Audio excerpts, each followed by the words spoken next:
Howard Marchetti, we need a few Is this minutes of about your a tenant time. complaint? I can pull the file right now. This is about renovation filings on units in the... Howard Marchetti built his real estate empire with his own two hands. Investigators say he used that same hands-on expertise to fake 7 years of renovations that never happened. Every renovation in this building is documented.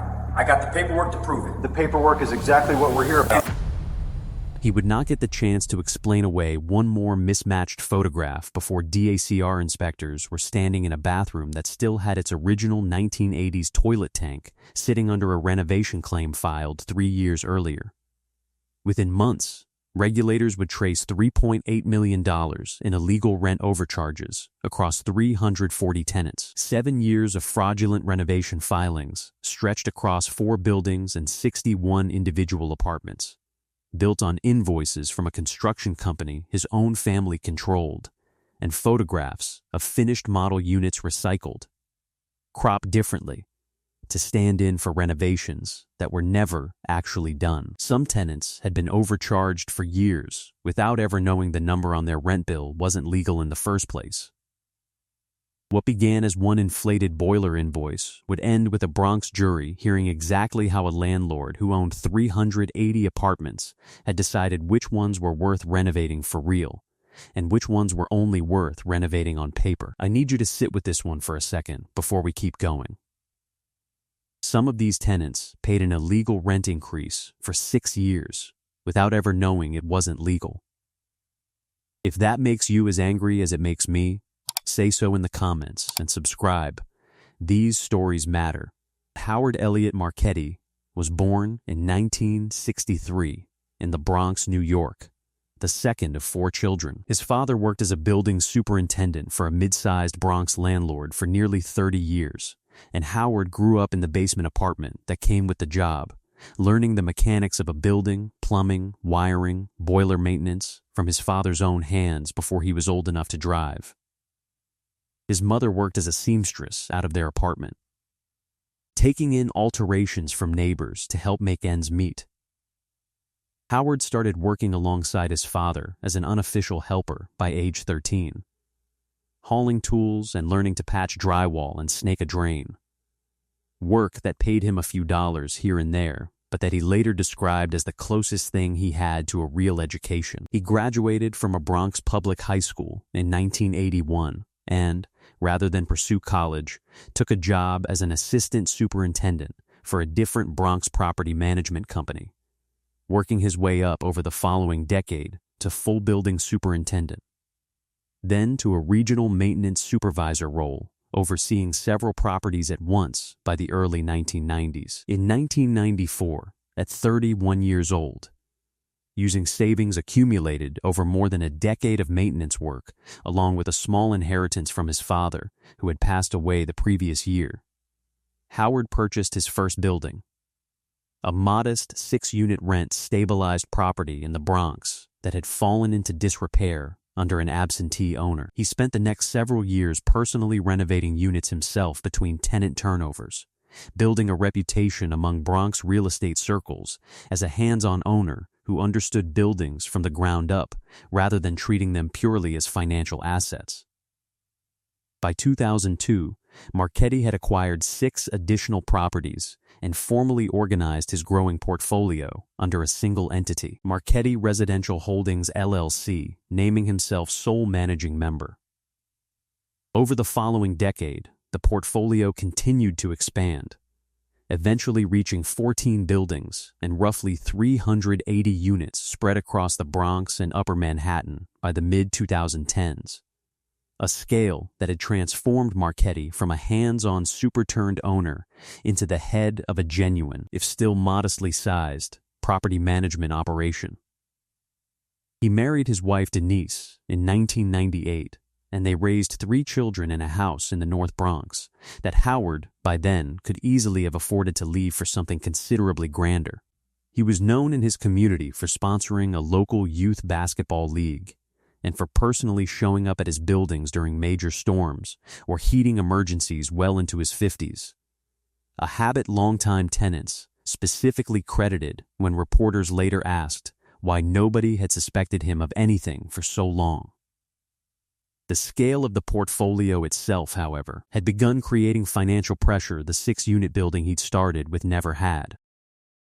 By the mid-2010s, rising property taxes, increased insurance costs, and New York's rent stabilization guidelines, which capped annual rent increases well below what Marchetti's actual operating costs across 14 aging buildings had grown to, had squeezed his portfolio's overall margins considerably tighter than they'd been a decade earlier. The one legal mechanism available to meaningfully raise a stabilized tenant's rent beyond the standard guideline increase, a documented major capital improvement or individual apartment improvement, existed precisely to let a landlord recoup genuine renovation costs, a system Marchetti understood better than almost anyone, having spent his entire adult life learning exactly what a real building renovation cost and looked like.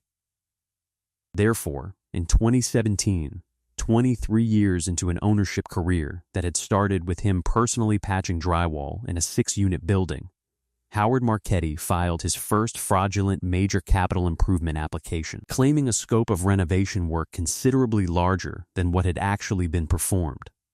A decision built on decades of genuinely understanding buildings well enough to know exactly how convincing a partially true renovation claim could sound to a regulator who had never personally seen the property. New York City's rent stabilization system allows a landlord to raise a tenant's legal regulated rent above the standard annual guideline increase through 2 specific regulatory mechanisms. A major capital improvement application covers building-wide upgrades, a new roof, a replaced boiler, lobby renovations, and, once approved by the Rent Guidelines Board based on documented costs and contractor invoices, permits a modest permanent rent increase spread across every rent-stabilized unit in that building. An individual apartment improvement claim works at the unit level, typically filed when a tenant moves out and the landlord renovates before a new tenant moves in, allowing a permanent rent increase justified by the specific documented cost of that unit's particular renovation. Both mechanisms depend heavily on a landlord's own submitted documentation, contractor invoices, receipts, and under regulations specifically designed to prevent exactly this kind of fraud. Before and after photographs demonstrating the claimed work was actually completed. The state's Division of Housing and Community Renewal reviews these applications primarily on paper, since physically inspecting every claimed renovation across the tens of thousands of MEI and EI applications filed annually across New York City would require resources the agency has never had. Meaning, the system relies substantially on the good faith accuracy of what a landlord submits, verified through spot audits rather than universal physical inspection. For a landlord who also controlled, directly or through a family relationship, the contractor submitting the underlying invoices, that reliance on paper documentation created an obvious vulnerability, since the same person effectively controlled both what work was actually performed and what records existed to describe it. That system, built on the reasonable assumption that a landlord's financial incentive to maintain his buildings and the threat of regulatory penalty provided sufficient deterrence against outright fabrication, worked exactly as intended for 23 years of Marchetti's ownership career. It also meant that once he decided to begin overstating renovation claims, the primary safeguard meant to catch that behavior, physical verification against submitted photographs, was something he understood, from decades of hands-on building experience, exactly how to convincingly fake. The scheme's first documented filing, in 2017, covered a major capital improvement application for one of Marchetti's 4 largest buildings, claiming new roofing, a full boiler replacement, and a lobby renovation, supported by invoices from Bronx Premier Contracting, a construction company that investigators would later determine was substantially controlled by a Marchetti family member. Bronx Premier performed a portion of the claimed work, replacing visible, street-facing elements that any passing inspector or curious tenant might notice, while leaving considerably more expensive, less visible components, like a complete roof membrane replacement, entirely undone despite being fully billed and claimed on the ECI filing submitted to the Rent Guidelines Board. The pattern repeated across 3 additional buildings over the following years, always following the same structure: genuine but partial work performed on visible elements, invoiced at the full scope of a complete renovation that never actually happened. With the difference between what Bronx Premier actually spent and what Marchetti reported to regulators pocketed rather than reinvested. Subpoenaed internal invoicing records from Bronx Premier itself would later show the company's actual labor and material costs ran roughly 40% below the figures Marchetti reported to the Rent Guidelines Board on the corresponding applications. A gap investigators characterized as the clearest possible evidence the extra money had simply been kept rather than spent. In parallel, Marchetti expanded the fraud to the individual unit level, filing individual apartment improvement claims for at least 61 units upon tenant turnover across his portfolio. Each claim asserting a kitchen and bathroom renovation substantial enough to justify a permanent rent increase on that specific unit. In a significant number of these filings, inspectors would later find only cosmetic changes had actually occurred. A fresh coat of paint, replaced cabinet hardware, work valued at a small fraction of the renovation costs, claimed to justify the legal rent increase a new tenant, often unfamiliar with the unit's actual prior condition, had no practical way to independently verify. Marchetti and Bronx Premier's owner developed an internal shorthand for managing which units received genuine renovation and which received only paperwork, discussing in recovered internal emails which apartments were, in their own words, worth doing for real versus which could be filed on paper only, a calculation based substantially on how likely they judged a given tenant to complain or organize with newer, less established tenants and units in buildings without active tenant associations disproportionately selected for the paper-only treatment. To support the paper-only EI filings, a former Bronx Premier employee later told investigators, the company maintained a small set of renovation, completed photographs taken of the handful of units that genuinely had received a full kitchen and bathroom renovation, then reused those same photographs, cropped or angled slightly differently each time, to support EI filings for entirely different units that had received no comparable work at all, a practice the employee described performing repeatedly without, at the time, fully understanding the scale of what it was being used to justify. Over 7 years, the combined scheme generated $3.8 million in illegal rent overcharges across roughly 340 affected tenants, with individual overcharges ranging from $1,900 to $61,000, depending on how long a given tenant had been paying the illegally inflated rent before the fraud was eventually discovered.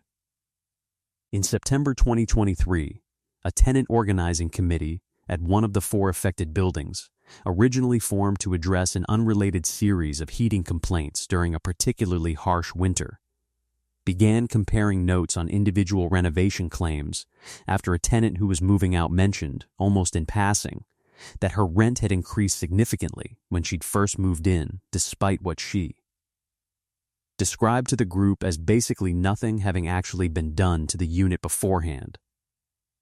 The comment resonated with several other committee members who began comparing their own units' documented rent history against their own recollection of what renovation, if any, had actually occurred before their move-in. The committee, working with a tenant rights legal aid organization that had been assisting with the original heating complaints, compiled a joint overcharge complaint covering multiple units in the building and filed it formally with the Division of Housing and Community Renewal.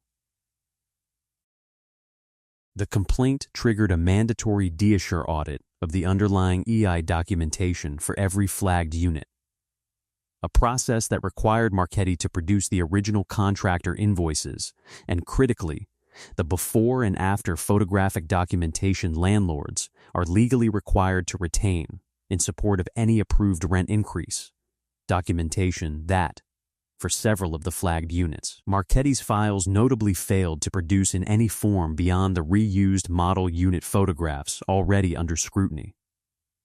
DOCR ordered physical inspections of 9 specifically flagged units, conducted by investigators cross-referencing the exact renovation scope claimed in each unit's EI, filing against the unit's actual physical condition. Found original 1980s-era bathroom fixtures and cabinetry still installed in 6 of the 9 inspected units, despite filings for those same units claiming complete gut renovations completed within the prior 3 years.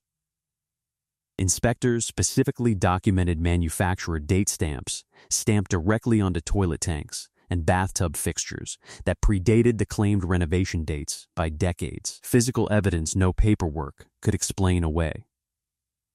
Investigators subpoenaed Bronx Premier Contracting's complete internal invoicing records, confirming the roughly 40% gap between what the company had actually billed for labor and materials and what Marchetti had reported to the Rent Guidelines Board on the corresponding MSI applications across all 4 affected buildings. A former Bronx Premier employee, contacted during the broader investigation, described in detail the practice of reusing renovation completed photographs from a small set of genuinely finished model units across dozens of unrelated EI filings, providing investigators with a first-hand account of exactly how the paper trail supporting the fraud had been manufactured. Investigators also recovered internal emails between Marchetti and Bronx Premier's owner, explicitly discussing which units were worth genuinely renovating versus which could be filed on paper only. Correspondence that removed any ambiguity about whether the scheme reflected deliberate fraud rather than contractor mismanagement or innocent billing error. The smoking gun was the combination of the physical inspection findings and the internal correspondence together. Original decades-old fixtures still installed in units whose filings claimed complete recent renovations, and emails showing Marchetti and his contractor explicitly deciding, unit by unit, which renovations would be real and which would only exist on paper. On March 11, 2024, at 9:40 in the morning, Bronx District Attorney's Office Economic Crimes Unit detectives, accompanied by an investigator from the State Attorney General's Real Estate Finance Bureau, approached Marchetti at Marchetti Residential Holdings' small management office in the Bronx. Mr. Marchetti, we have a warrant related to major capital improvement and individual apartment improvement filings across 4 of your buildings, the lead detective said. Marchetti set down his coffee hard enough that it sloshed onto the desk. I have put 30 years into this neighborhood. I have kept roofs over people's heads that other landlords would have let rot. You come in here with a warrant like I'm the villain in this story? We have DSHR inspection findings showing original fixtures still installed in units your filings claim were completely renovated. His voice rose, genuine anger rather than performance. You want to talk to me about renovations? Go talk to the tenants I've personally shown up for during storms at 2 in the morning. Go talk to the kids in my basketball league. That's not the behavior of a man running some kind of scheme. We also have your own emails discussing which units to renovate for real and which to file on paper only. For the first time, his anger faltered, replaced by something closer to exhaustion. Every landlord in this city cuts corners somewhere. I never once left a tenant without heat, without hot water, without a roof that kept the rain out. That's not what the charges are about, Miss Marchetti. He didn't answer that one. He looked down at the coffee stain spreading across his desk, his jaw working silently. I want my attorney here before I say another word, he said, his voice still tight with anger but noticeably quieter. He was placed in handcuffs in the same small office where for 22 years he had signed off on the paperwork for a portfolio that, by every outward measure, had made him one of the more respected landlords in his corner of the Bronx. The trial and sentencing are next, and one tenant's statement to the court might change how you read your own lease renewal forever. Stay for that part, and subscribe if you want more of these every week. Prosecutors charged Marchetti with grand larceny in the first degree, offering a false instrument for filing in the first degree schemed to defraud in the first degree, and rent overcharge violations under the New York City rent stabilization law. A Bronx County grand jury returned the indictment in June 2024 with a parallel civil enforcement action filed by the New York State Attorney General's office, facing the physical inspection findings, the internal Bronx Premier invoicing discrepancy, the former employee's testimony about recycled photographs, and his own recovered emails. Marchetti's attorney attempted to argue at a pretrial hearing that the EI filings reflected contractor billing disputes rather than landlord fraud, an argument the court found unpersuasive given the direct emails showing Marchetti's own participation in deciding which units to falsify. Marchetti was convicted on all charges following a 5-week trial in October 2024. At sentencing, a tenant whose rent had been illegally inflated for 6 years before the fraud was discovered addressed the court. "I paid that increase every single month because I believed the paperwork," she said.